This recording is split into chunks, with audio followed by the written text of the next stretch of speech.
My hands trembled as I cleared the last table of the night, the clink of silverware against porcelain plates seeming unnaturally loud in the emptying restaurant. The air was thick with lingering aromas of truffle oil and expensive wine, scents that would have made my mouth water if exhaustion hadn't deadened my senses.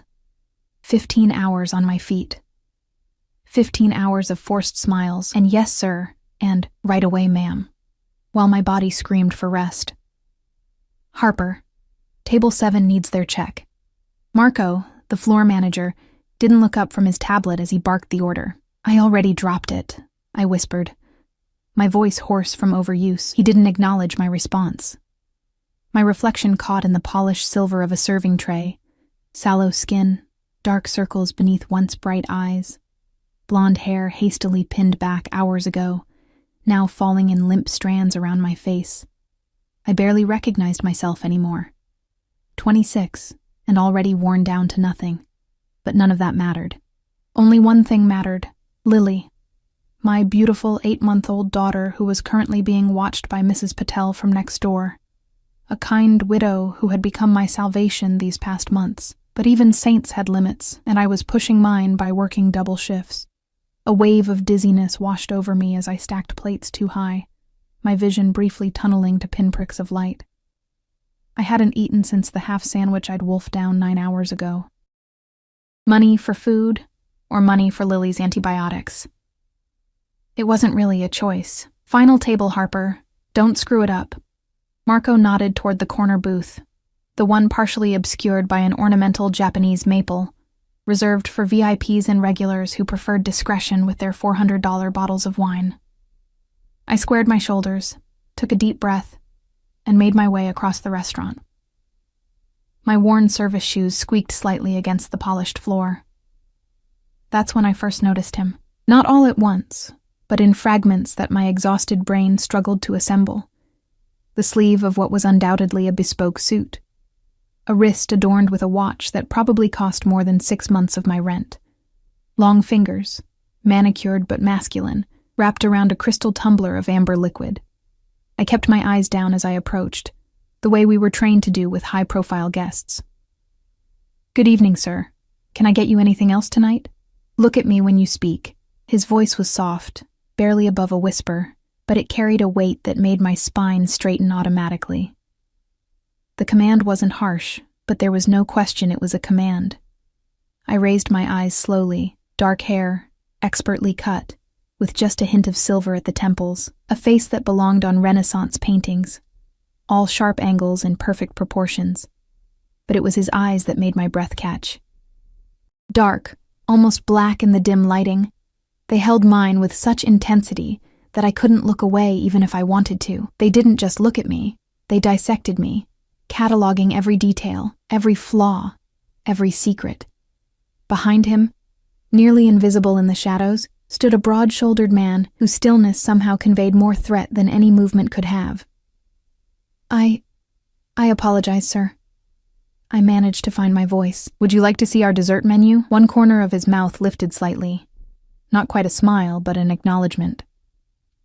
No, just the check. As I turned to retrieve it, another wave of dizziness hit me, stronger this time. I gripped the edge of a nearby chair, willing myself to stay upright. Just 20 more minutes. 20 minutes and I could go home, relieve Mrs. Patel, hold Lily in my arms, and forget for a few precious hours that our existence hung by the thinnest of threads. When I returned with his check, he didn't immediately reach for it. Instead, he studied me with that same unsettling intensity. You're unwell. Not a question. A statement of fact. I'm fine, sir. Just a long day. The practiced lie slipped out easily. He didn't respond, but his eyes narrowed slightly. He reached inside his jacket, a movement that caused his silent companion to shift almost imperceptibly, and withdrew a slim leather wallet. Without looking at the check, he placed a black credit card on top of it. Process this. Another quiet command. I took the card, noting the weight of it, different from the plastic ones I usually handled. As I walked away, I could feel his eyes on my back, a physical sensation like fingertips trailing down my spine. At the terminal, Marco appeared beside me, his eyes widening when he saw the card in my hand. Is that... he began, then abruptly changed his tone. Why is Mr. Russo getting his own check? His meals are comped. Always. The name registered vaguely in my fog-filled brain. Russo. As in Alessio Russo, the man whose name was whispered in the staff break room. The owner of half the waterfront properties in the city. The man whose business dealings were never explicitly discussed, but understood to exist in those gray areas between legitimate and something else entirely. I didn't know. No one told me. Panic rose in my chest. Should I go back and just process it normally? Marco hissed. And don't say anything else to him. Just smile, thank him, and leave. When I returned to the table, I placed the card and receipt before him with hands I couldn't quite keep steady. Thank you for dining with us, Mr. Russo. We hope to see you again soon. He signed the receipt without looking at it, adding a tip that made my eyes widen before I could control my reaction. It was more than I'd make in the rest of the week combined. Your name. Again, not a question. Harper Wilson, sir. He nodded once, as if confirming something to himself. As he stood, I was struck by his height. He wasn't extraordinarily tall, perhaps 6 feet, but he somehow seemed to tower over everything in the room. Power radiated from him, not just in his obvious wealth, but in the absolute certainty with which he moved. You should eat something, Ms. Wilson, before you collapse. The concern, if that's what it was, felt out of place coming from him. I didn't know how to respond, so I simply nodded. He moved past me, his shoulder nearly brushing mine, bringing with him the scent of expensive cologne mixed with something darker, more primal. His bodyguard, because that's undoubtedly what the silent man was, followed 2 steps behind. I watched them leave, the restaurant staff parting before them like the Red Sea. Only when the heavy oak door closed behind them did I realize I'd been holding my breath. The rest of my closing duties passed in a blur. My hands moved on autopilot, wiping down surfaces, refilling salt and pepper shakers, restocking napkins. All I could think about was getting home to Lily and collapsing into bed for the precious few hours before my morning shift at the coffee shop across town. My bag felt unusually heavy as I slung it over my shoulder, my body finally giving in to the bone-deep exhaustion. I waved a weak goodbye to the kitchen staff and pushed through the back door into the alley behind the restaurant. The night air hit me like a physical blow, cold and damp against my overheated skin. Another wave of dizziness, stronger than before, made the world tilt alarmingly. I reached for the brick wall, my fingers scraping against the rough surface as my knees buckled. Down I went, the concrete rushing up to meet me. A distant part of my brain braced for impact, but my senses were already fading, darkness creeping in from the edges of my vision. My last conscious thought was of Lily, waiting for me, needing me. Then nothing. Nothing until a voice cut through the darkness. Deep, commanding, familiar. Get her in the car. Now. Hands lifted me, strong and sure. I wanted to fight, to scream, but my body wouldn't respond. I was floating, disconnected from reality. Boss, should we call an ambulance? No hospitals. Too many questions. My doctor will meet us. The voices faded in and out as I drifted between consciousness and whatever lay beyond it. I was aware of movement, of being placed on something soft, of a warm weight covering me. Her bag. Check her bag. She might be on something. Boss, there's a baby bottle in here, and diapers. Formula. A long silence followed this revelation. It had changed, hardened somehow. Find out everything about her. Everything. I want to know who she is, where she lives, and most importantly, where that baby is right now. Panic surged through me, providing enough adrenaline to fight back the darkness. I forced my eyes open, tried to sit up, to speak. My daughter. They were talking about my daughter. Lily. I managed to croak, my voice barely audible. Please. My baby. A face swam into focus above me, dark eyes. Alessio Russo. Where is she? The question was soft but filled with a terrible intensity. Mrs. Patel, neighbor, watching her. Please, I need to get home. She needs me. I was begging, dignity long forgotten. Nothing mattered but Lily. He studied me for a long moment, his expression unreadable. Then he turned to someone I couldn't see. Change of plans.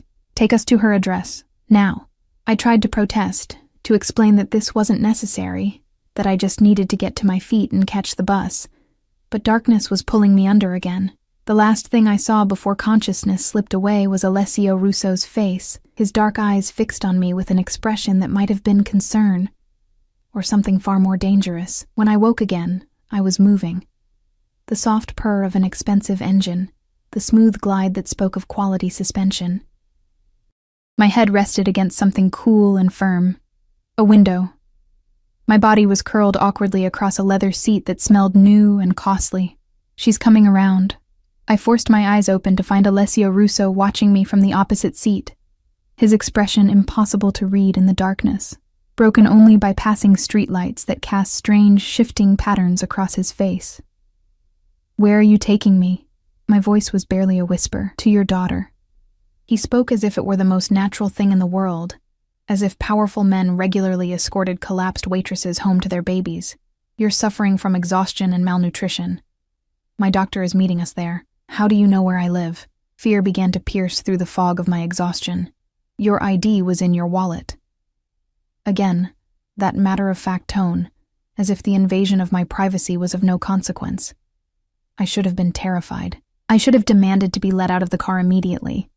But all I could think about was Lily, and how I needed to get to her.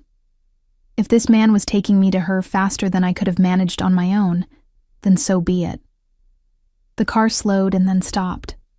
I recognized the crumbling brownstone where I rented a tiny one-bedroom apartment on the 3rd floor. Even in my state, I registered the incongruity of the sleek black SUV parked on this rundown street. "Wait here," Russo instructed someone, presumably the driver. Then, to my surprise, he opened the door himself and extended a hand to me. "Can you walk?" I nodded, though I wasn't entirely sure it was true. His hand was warm and strong as he helped me from the car. The simple touch sent an unexpected jolt through me, so startling that I nearly pulled away.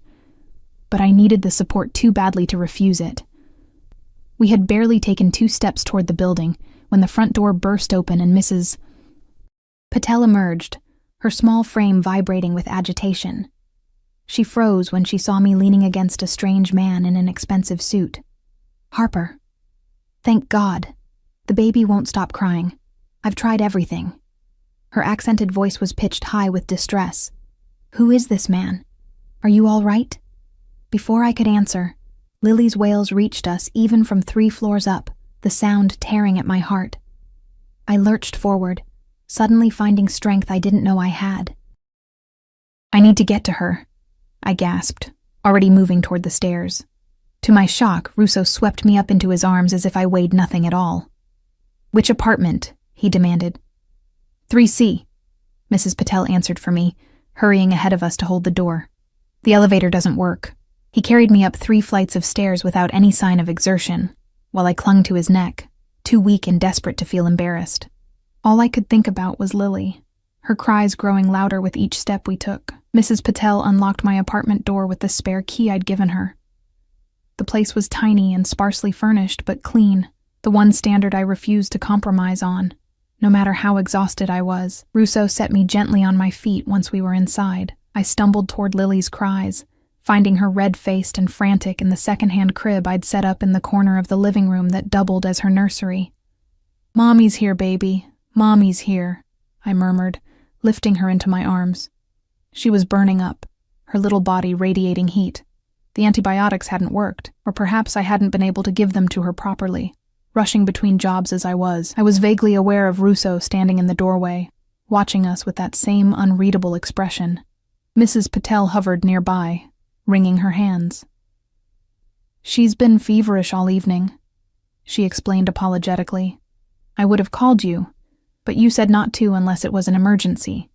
And she was doing better earlier, but then—" "It's okay, Mrs. Patel. Thank you for watching her." I swayed gently, trying to soothe Lily, but my own strength was fading fast. Black spots danced at the edges of my vision again. "Give her to me." Russo's voice was at my ear, his hands already reaching for Lily. Instinctively, I clutched her closer. "No. You're about to collapse again. Give her to me or you'll drop her. The truth of his words penetrated my fog of maternal protectiveness. Reluctantly, I allowed him to take Lily from my arms. To my amazement, she almost immediately began to quiet, perhaps startled by this new person, or perhaps sensing, as I had, the aura of absolute control that surrounded him. He held her with surprising competence, supporting her head properly, her tiny body secure against his broad chest. The sight of my daughter in the arms of a man who was almost certainly dangerous in ways I couldn't begin to understand was surreal. When was she last given medicine for the fever? He asked, his eyes never leaving Lily's face. 4 hours ago, Mrs. Patel answered. Children's Tylenol, like Harper told me, but she spit most of it out. A sharp knock at the door made us all turn. Russo nodded at Mrs. Patel, who opened it to reveal a silver-haired man carrying a medical bag.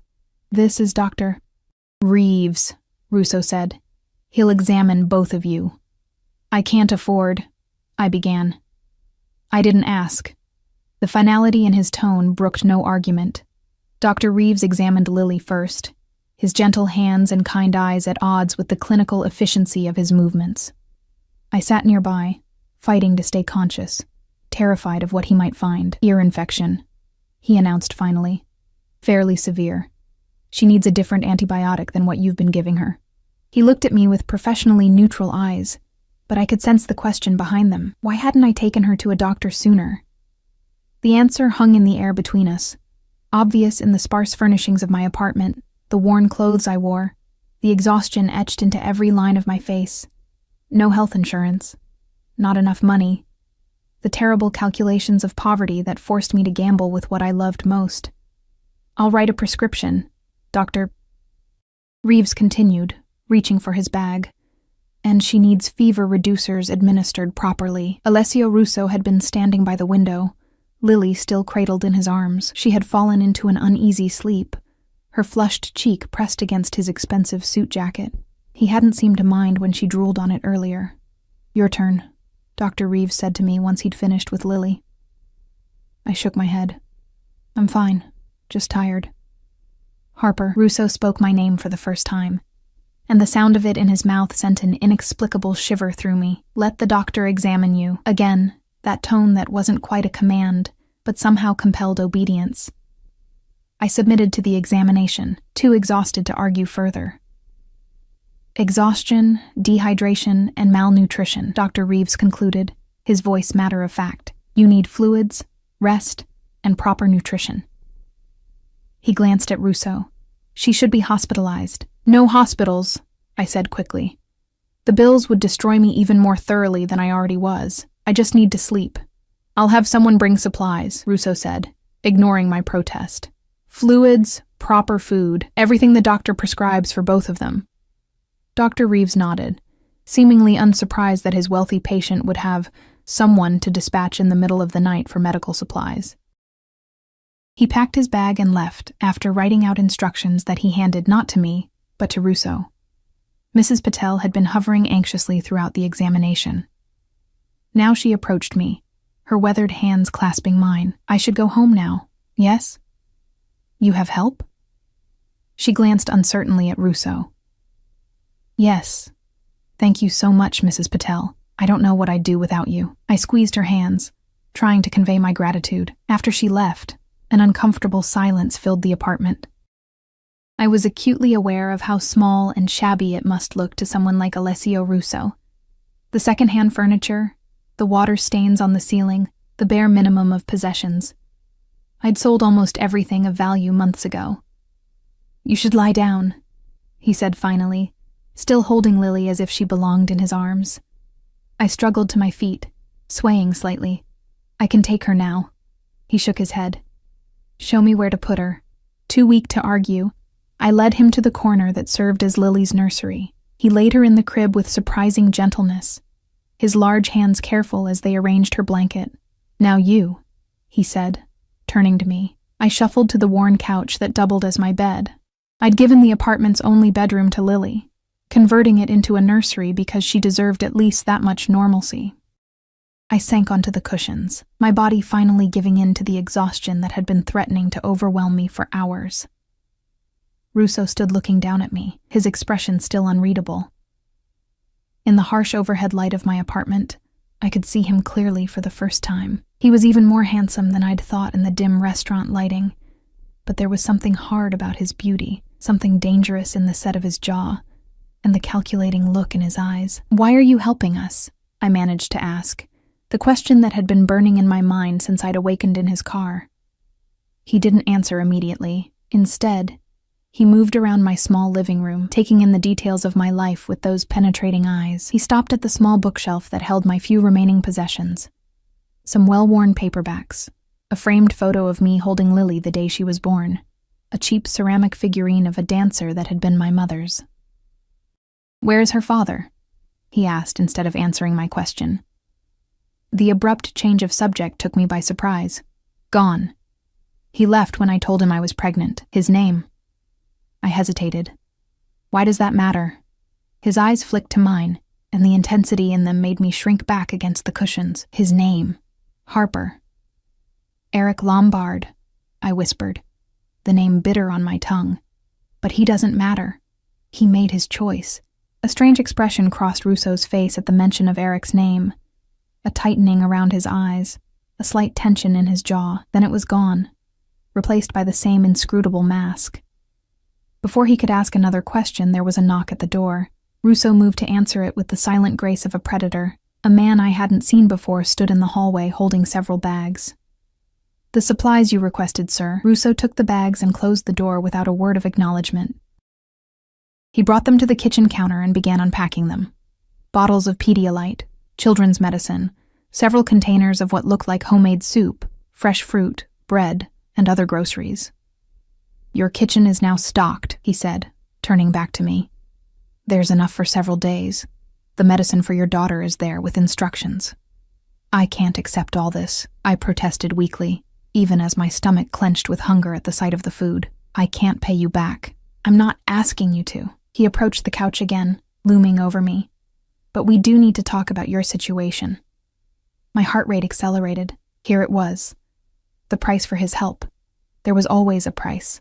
I'd learned that lesson well enough from life. "What do you want?" I asked, my voice barely audible. "Not what you're thinking." His tone was cold, almost offended. I'm not that kind of man. I wasn't sure I believed him. Men like Alessio Russo, powerful, wealthy, used to taking what they wanted. They always wanted something. He must have read the skepticism in my face because his expression hardened. "You need help, Harper. More than just food and medicine. You're working yourself to death, and for what? To barely survive in this place? To watch your daughter grow up in poverty?" His bluntness stung, but I couldn't deny the truth in his words. "I'm doing my best," I said, hating how defensive I sounded. "Not everyone has options. I'm offering you one." He sat in the single armchair across from the couch, leaning forward with his elbows on his knees. In the small space of my living room, he seemed even larger, his presence filling every corner. "I have a proposition for you." My wariness must have shown on my face because he continued quickly. "A job. A legitimate position as a personal assistant at my home." "I don't understand," I said slowly. "You don't know anything about me, my skills, my experience." "I know enough," he replied. "I know you're determined, resourceful, and willing to work yourself into the ground for your daughter. Those are qualities I value." He paused.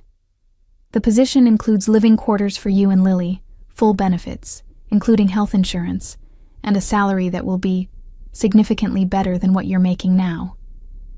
It sounded too good to be true, which meant it probably was.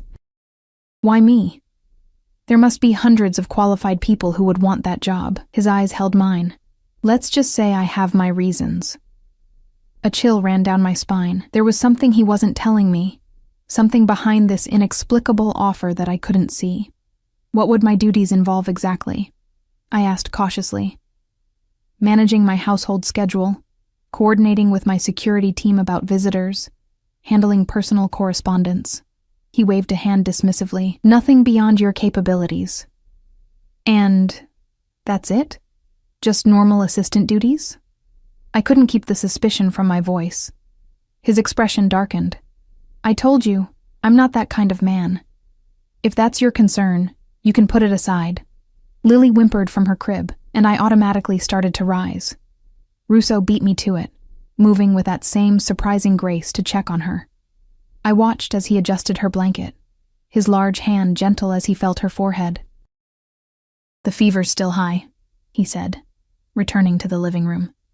"She needs medicine."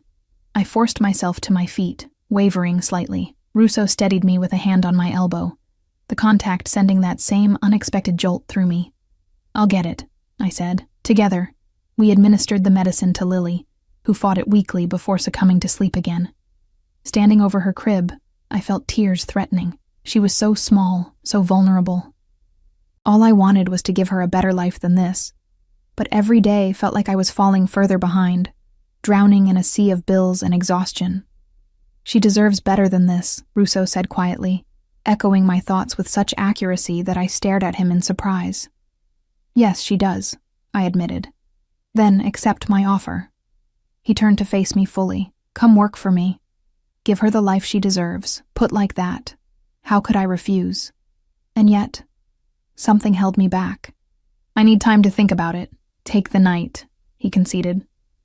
"I'll send a car for you tomorrow at noon. If you accept, be packed and ready to leave. If not," he shrugged. "The choice is yours." With that, he moved toward the door, pausing with his hand on the knob. "One of my men will remain outside your door tonight, for security." Before I could ask why I would need security, he was gone, leaving behind only the scent of his cologne, and a decision that would change the course of my life forever. I slept fitfully that night, waking every hour to check on Lily. Her fever finally broke around dawn, her little body cooling as the medicine did its work. I held her close, breathing in her sweet baby scent, mind racing with the implications of Russo's offer. On one hand, it solved all my immediate problems: healthcare for Lily, a place to live, financial stability. On the other hand, I'd be tying myself to a man I knew nothing about, except that he had the kind of power that made restaurant managers pale at the mention of his name. Morning brought no clarity. I fed Lily, relieved to see her appetite returning, and began mechanically sorting through our meager possessions. If I accepted his offer, and I was leaning heavily toward doing so, what would I take? What would I leave behind? In the end, it didn't amount to much. Clothes for both of us. The few books I couldn't bear to part with. The ceramic dancer and the photo of Lily. Everything that mattered fit into 2 duffel bags and Lily's diaper bag. At exactly noon, a knock came at my door. I opened it to find a man in a dark suit, his expression professionally blank. "Ms. Wilson. Mr. Russo sent me to drive you if you've made your decision." I hesitated only a moment before nodding. "We'll come with you." He took my bags without comment and led us to a waiting car. Not the SUV from last night, but a sleek town car with tinted windows. He installed Lily's car seat with practiced efficiency, making me wonder if Russo's men were regularly tasked with such domestic duties.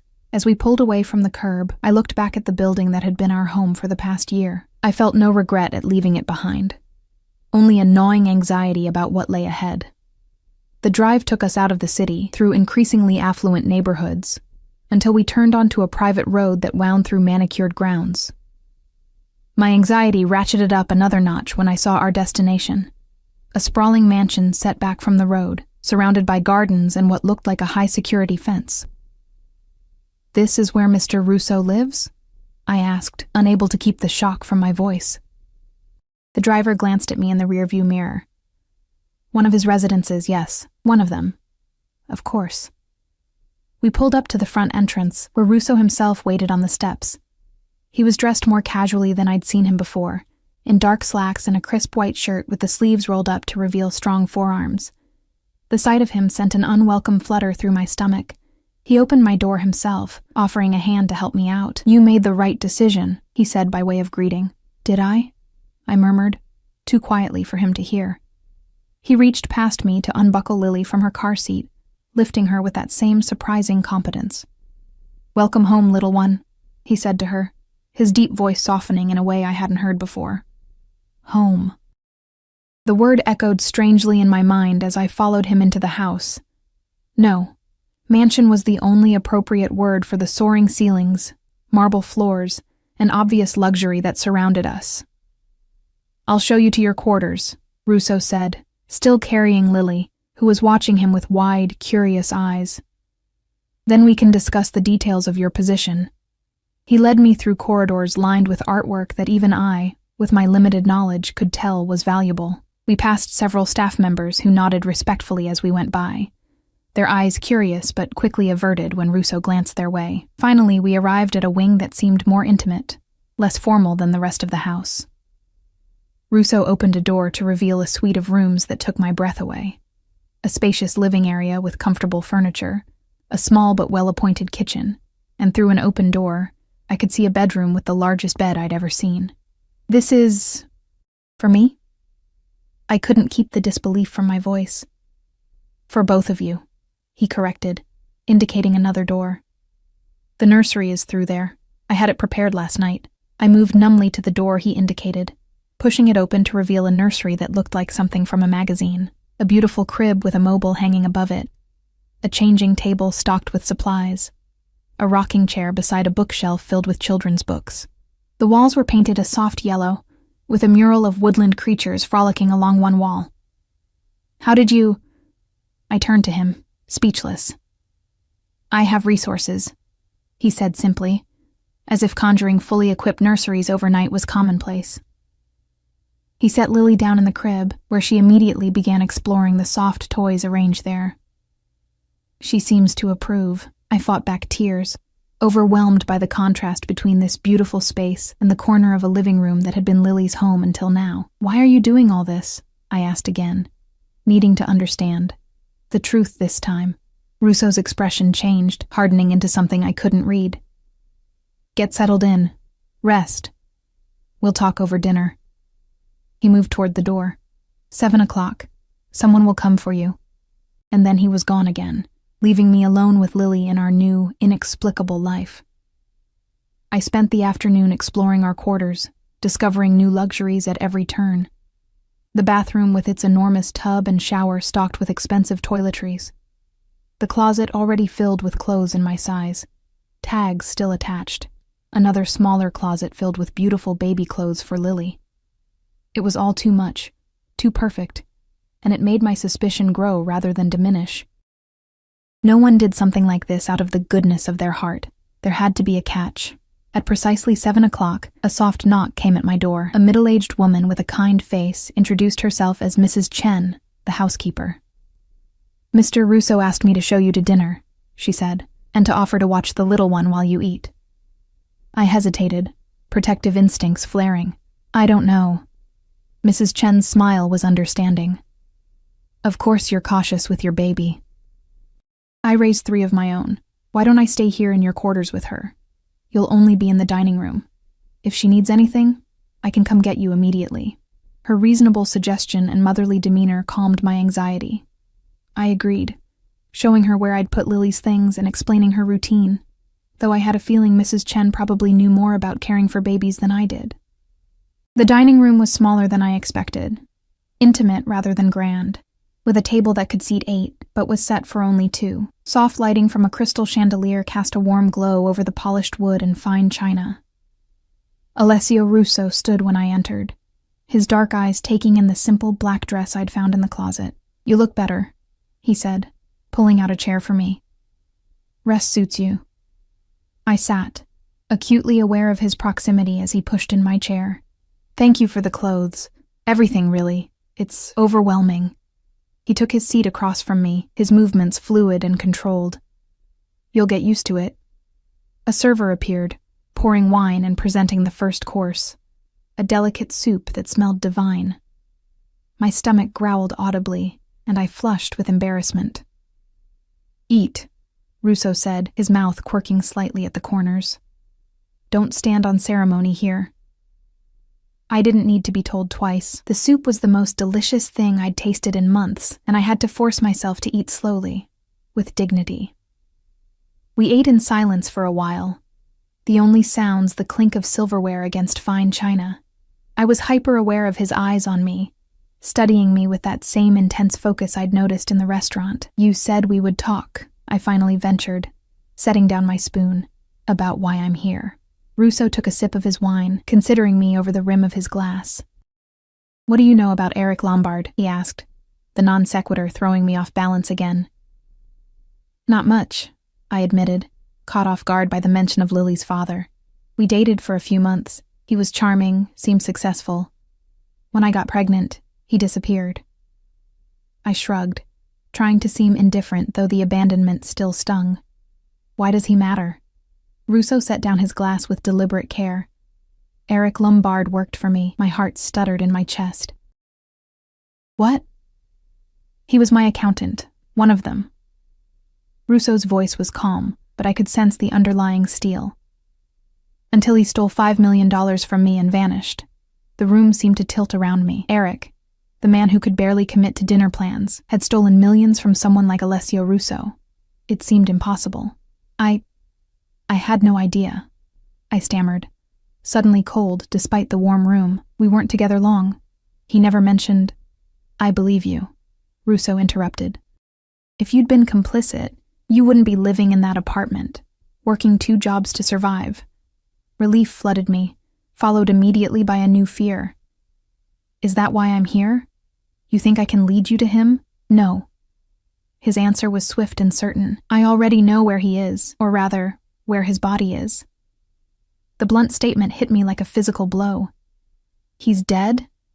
Russo regarded me steadily. "Men who steal from me don't tend to live long, happy lives." The implication was clear. This man, this dangerous, powerful man sitting across from me, had Eric killed, and I was now living in his house, accepting his charity, letting him near my daughter.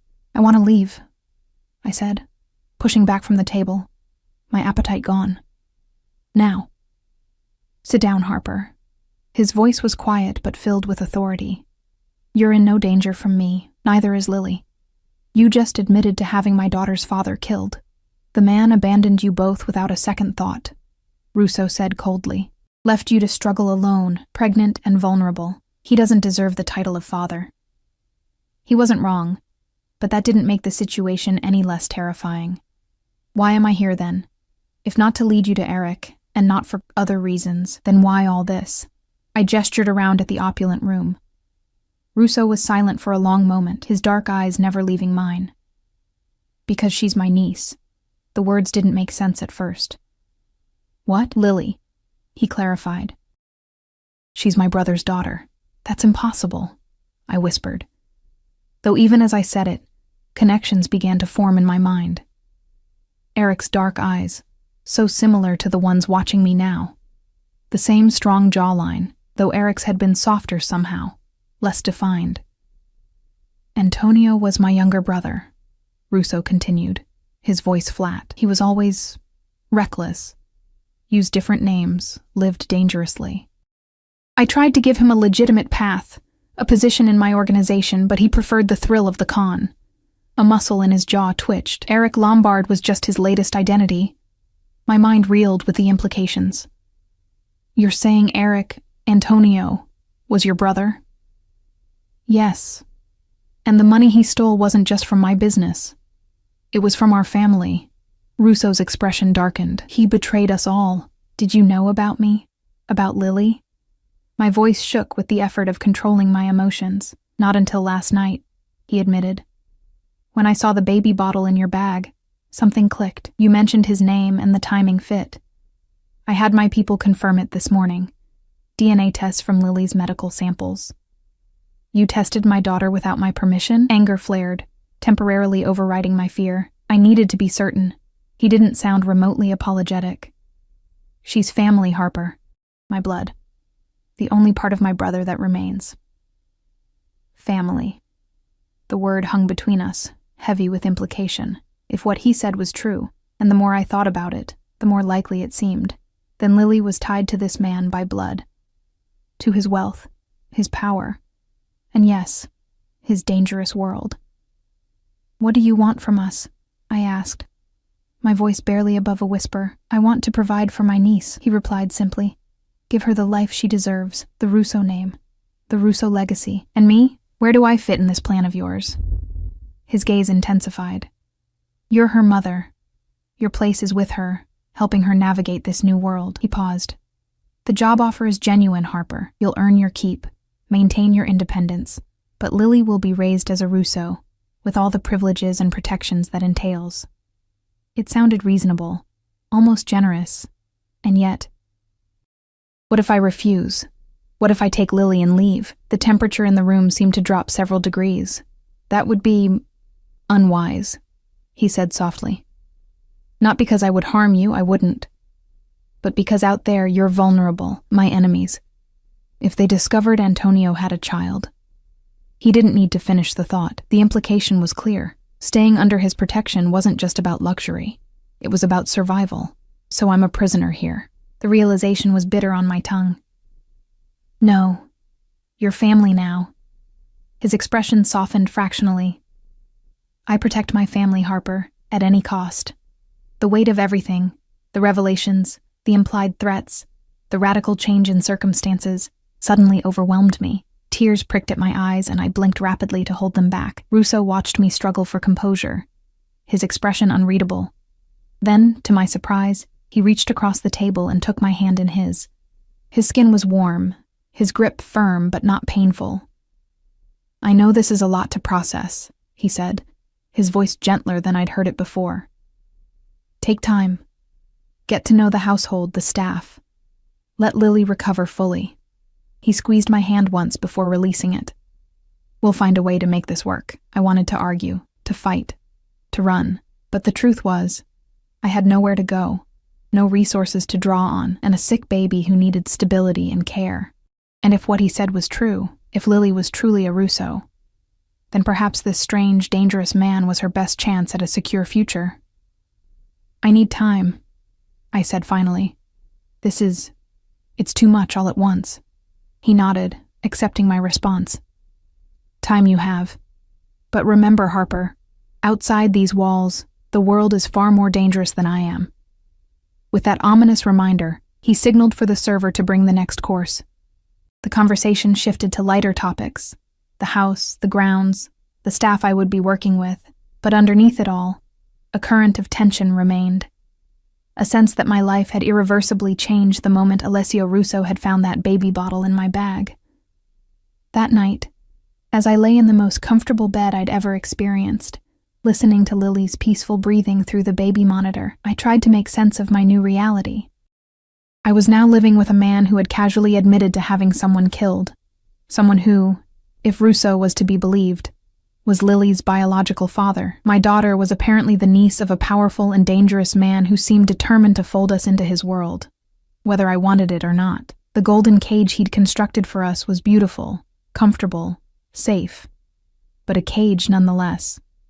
And I was beginning to understand that the bars were formed not of physical restraints, but of necessity, blood ties, and the shadowy threats that lurked beyond Russo's protection. Days slipped into weeks as Lily and I settled into life at the Russo estate. The rhythms of the household became familiar, the quiet efficiency of the staff, the heightened security that I gradually stopped noticing, the luxurious comforts that slowly ceased to overwhelm me. My duties as Alessio's personal assistant were straightforward but demanding. I managed his household schedule, coordinated with his security team about visitors, and handled correspondence that wasn't related to his business dealings. Those were managed by a separate team of professionals whose paths rarely crossed mine. I learned quickly that Alessio was respected and feared in equal measure by everyone around him. The staff were loyal and discreet, but there was an undercurrent of tension whenever he entered a room, a slight stiffening of shoulders, eyes that carefully avoided direct contact unless spoken to.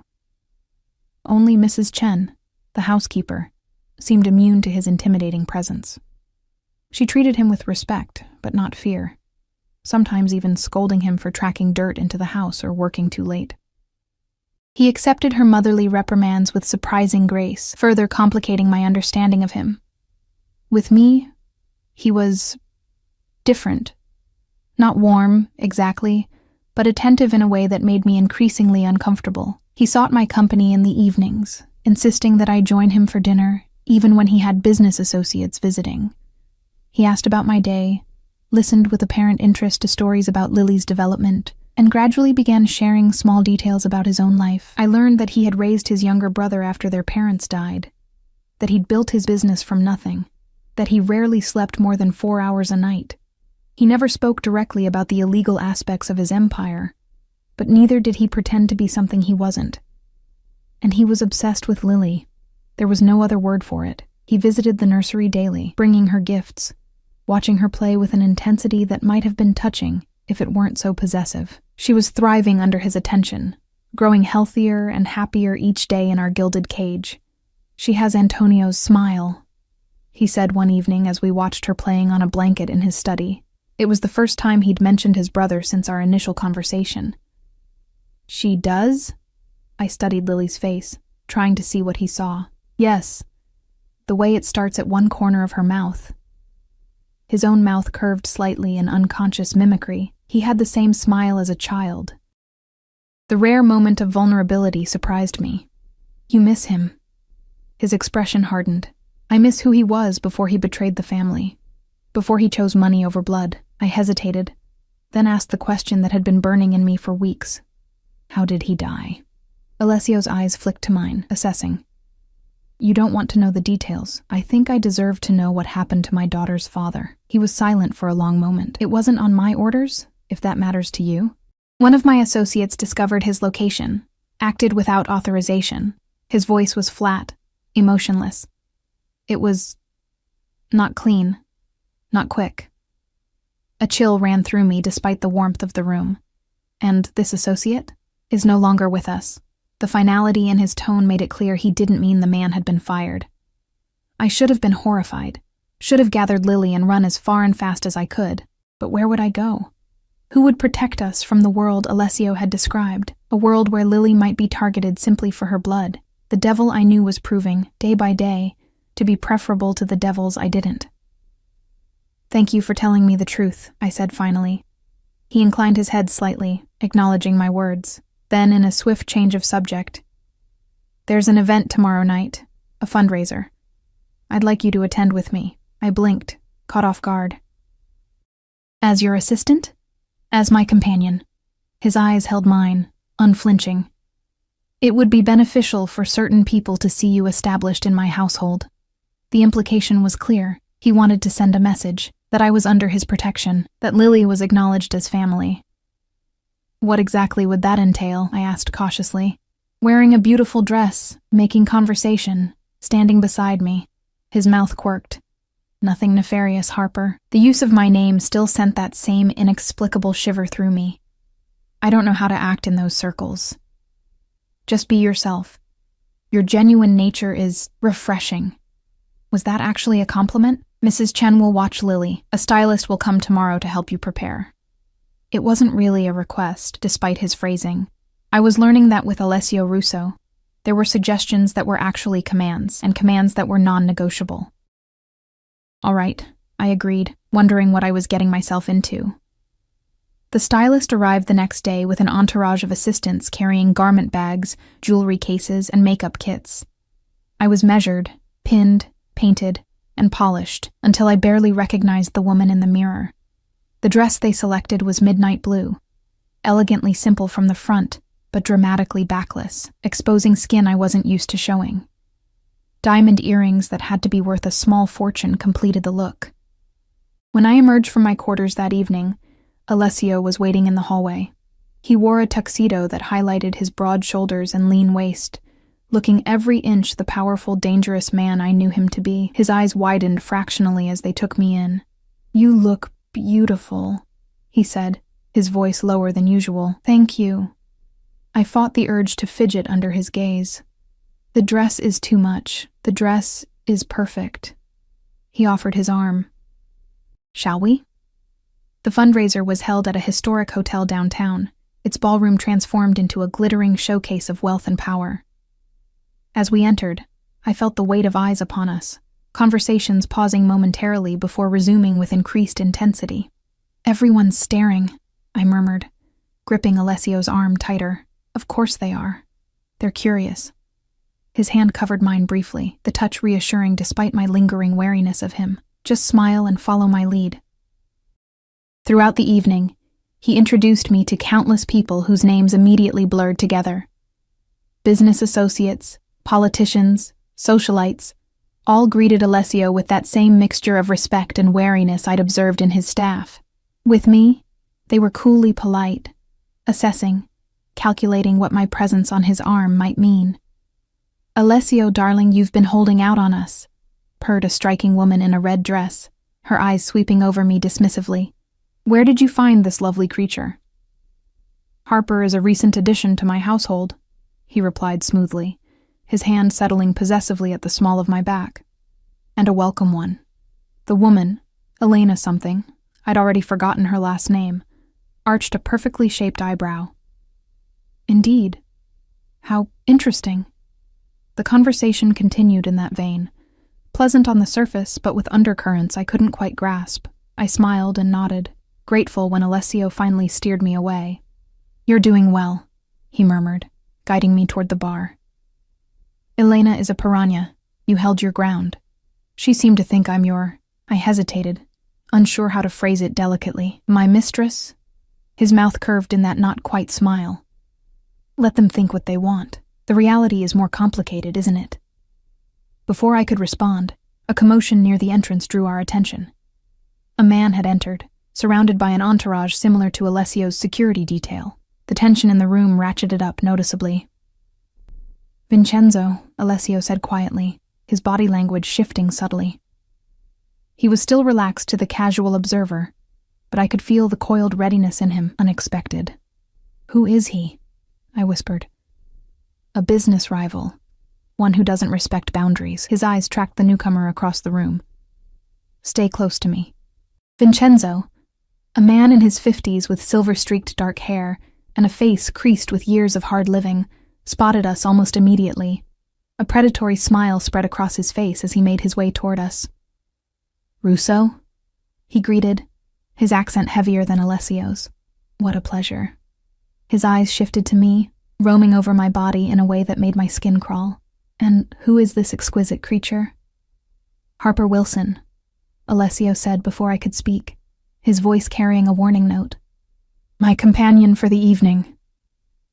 Vincenzo took my hand, raising it to his lips in an old-world gesture that managed to feel both courtly and threatening.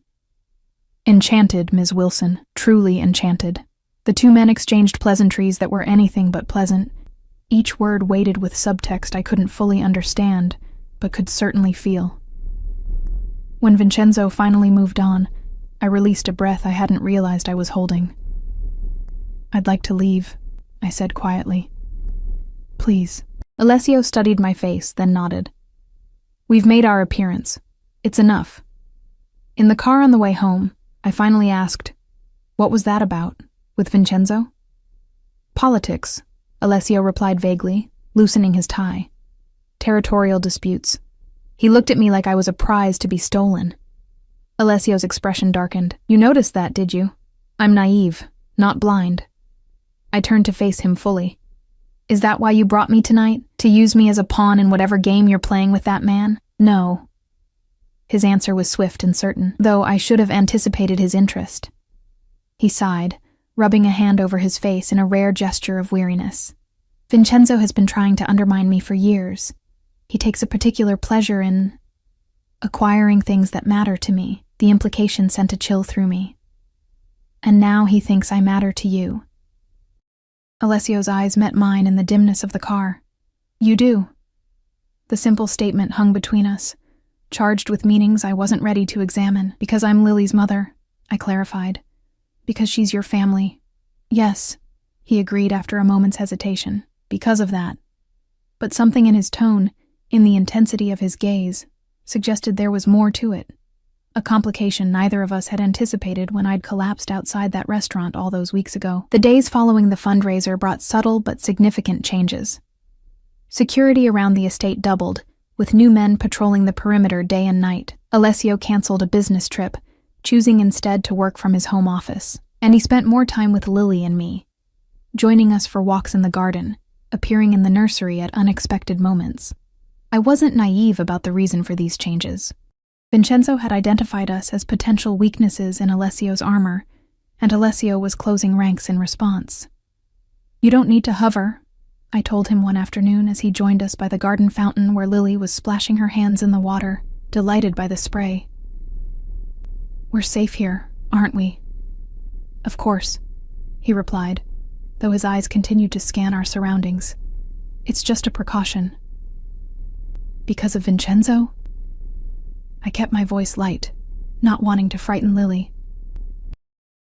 Alessio's jaw tightened. Among other concerns, I wish you'd be honest with me, I said quietly. If we're in danger, you're not, he interrupted firmly. Not as long as you're under my protection. He reached down to stroke Lily's dark curls, his expression softening as she beamed up at him. I won't let anything happen to either of you. His protective intensity should have reassured me. Instead, it highlighted the precariousness of our position. We were safe only because of Alessio's power, his wealth, his willingness to shield us. If anything happened to him, or if he decided we were no longer worth protecting, these thoughts kept me awake that night, staring at the ceiling of my luxurious bedroom as Lily slept peacefully in the nursery next door. When a soft knock came at my door just after midnight, I wasn't surprised. Something in the air had felt charged all day. A storm gathering. Alessio stood in the hallway, still fully dressed in the suit he'd worn to dinner, though he'd removed his tie and unbuttoned his collar. His face was shadowed with fatigue and something else.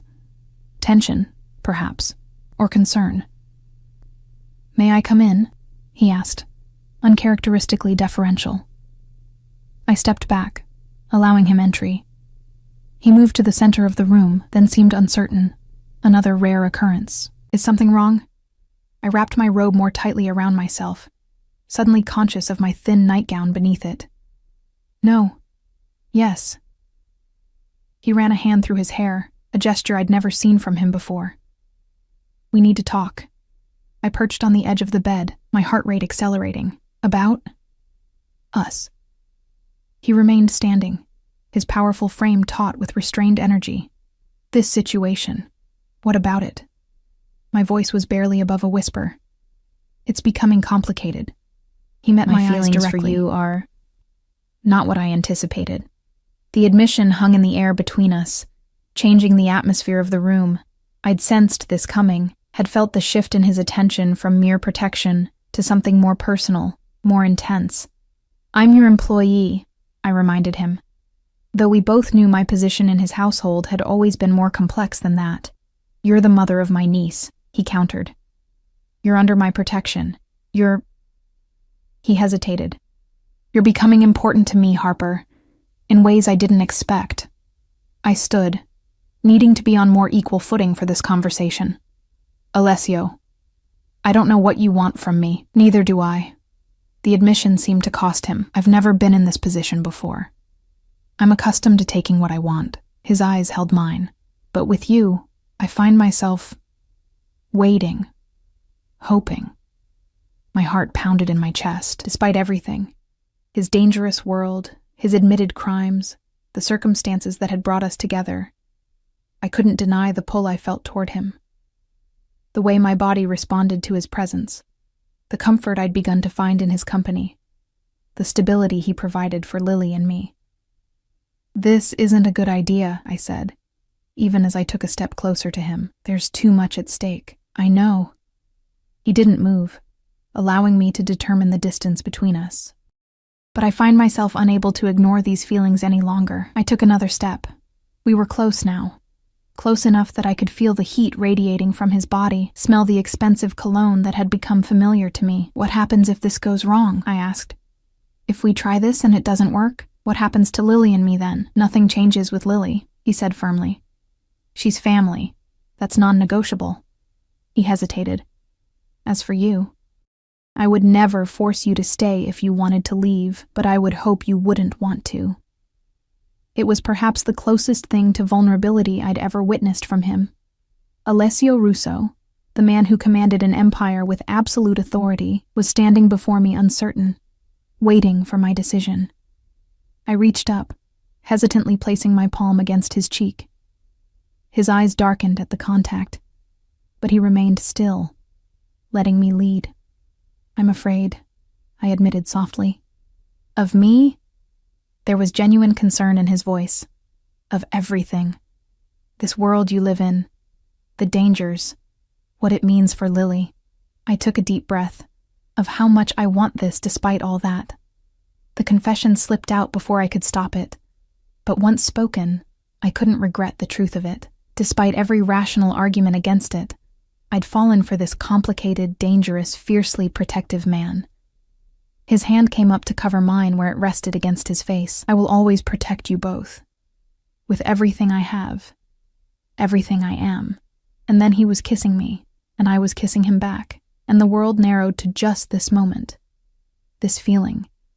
His arms encircled me, strong and secure, and I allowed myself to believe, just for now, that this impossible situation could work. That we could carve out something real and lasting amidst all the complications. When we finally broke apart, both breathing heavily, he pressed his forehead against mine. "We take this slowly," he said. "One day at a time."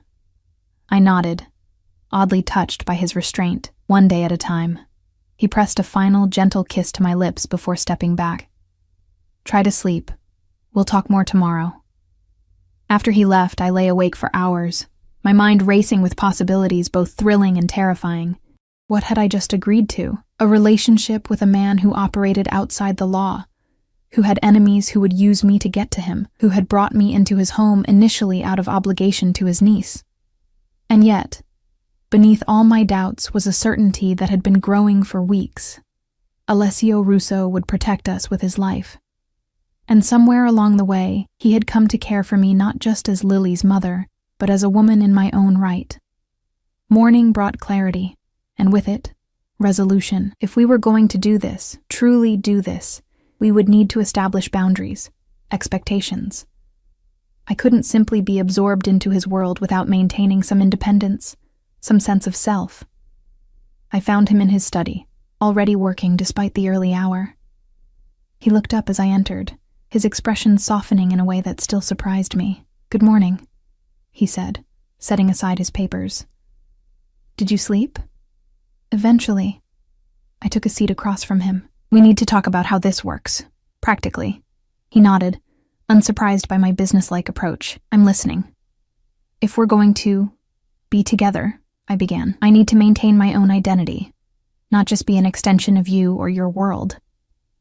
"What does that mean specifically?" "I want to go back to school," I said, the decision crystallizing as I spoke. "I was studying nursing before Lily came along. I want to finish my degree." He considered this. "It can be arranged, with proper security measures, and I need your word that Lily will be raised normally, or as normally as possible given the circumstances. School, friends, activities." "Of course." He leaned forward. "I want her to have everything, Harper. Every advantage. Every opportunity, without being drawn into the dangerous aspects of your business," I clarified. A shadow crossed his face. "My legitimate enterprises will provide more than enough opportunities for her future." I took a deep breath. "And one more thing. The most important thing." I met his eyes directly. "If we do this, if I commit to you, I need to know I'm choosing it freely. That I can leave if I need to, and Lily will still be safe and cared for." He was silent for a long moment, his expression unreadable. Then, "You would leave her?" "No," I said firmly. "Never, but I need to know that my relationship with you isn't the price of her security. That she's protected because she's your family, not because you and I are together." Understanding dawned in his eyes. "You think I'm using her as leverage to keep you? Are you?" I challenged. "No." The single word carried absolute conviction. "Lily is my blood. She will always have my protection, my resources, my name if you'll allow it, regardless of what happens between us." Relief washed through me. "Then yes," I said simply. "Yes to us, to trying this impossible thing." His smile was transformative, lighting his face in a way I'd never seen before. He rose and came around the desk, pulling me to my feet and into his arms. "You won't regret this," he murmured against my hair. "I'd better not," I replied with a lightness I was beginning to feel. "I've heard you're a dangerous man to cross." He laughed, the sound rich and genuine. "Only to my enemies, never to those I love." The word hung between us, unacknowledged, but not withdrawn. Too soon to say it outright, perhaps, but present nonetheless. As if summoned by the shift in our relationship, Lily's babble came through the baby monitor on Alessio's desk. He released me with obvious reluctance. "Duty calls," I said, smiling. "Go. I'll join you shortly." He pressed a kiss to my forehead. "We have time now." And as I went to retrieve my daughter, our daughter, in all the ways that truly mattered, I felt a peace I hadn't known in years. The path ahead wouldn't be easy. There would be dangers, complications, challenges unique to loving a man like Alessio Russo.